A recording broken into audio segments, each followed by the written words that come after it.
Peggy 3.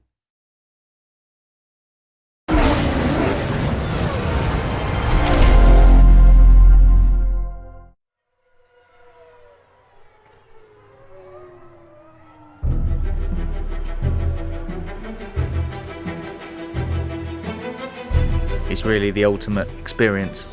It's a culmination of so much hard work.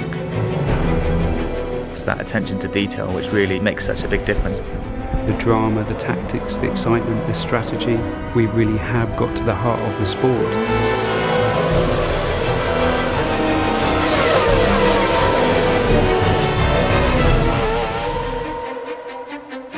We've had 2 really successful games launched already now for Formula 1. When you're evaluating what to do in the next instalment, you really want to improve on everything that's there. The aim for the 2012 game is to make more of a complete F1 experience. At the start of the game now we've got the Young Drivers Test. It's a real test that exists in real life. It's set in Abu Dhabi in 2011 and you get a chance to drive either the Red Bull, the Ferrari or the McLaren. It really gives those up-and-coming drivers track time to really kind of showcase their talents, and it's wonderful that we're able to copy the elements that happen on those real young driver test sessions in the Formula 1 2012 game.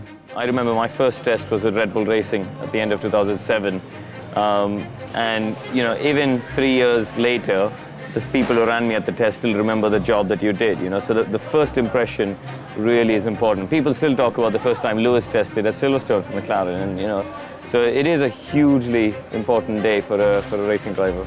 I think CODEMASTERS have done a super job giving regular people a proper insight into what a Grand Prix car is like. The hot lap videos, you see these kind of things on TV all the time, and we're using Anthony Davidson, an ex-Formula 1 driver. And he's really just directing you on what makes a good lap. So he'll be pointing out the braking points, the things you should be watching out for. If it's a double apex, the sort of line you should be taking. This is kind of just giving you that fundamental information that you need in order to get to a new circuit, understand it very quickly and enjoy the most from it. Formula 1 games are very fast, always have been in the past, but what we've tried to do is enable the player to drive consistently. And we've put a lot of time into working on the pad to help the player control the car at speed. We're not all Fernando Alonso's of this world, we make mistakes. So rather than just hitting the pause menu and restarting the race, you've got the ability to be able to rewind time and just get to a point before the incident and just try it again. Certainly for the novices in terms of learning racing lines and avoiding incidents, they're a really useful tool. The thing that differentiates Formula 1 from all other motorsports is the strategy element.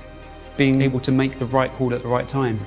You might not be the quickest driver, you might not have the quickest car, but you can balance the elements. You've got fuel mixtures you can dial up and dial down. You've got different pit stops. Do you stop twice? Do you try and run longer? It's a thinking man's racing game.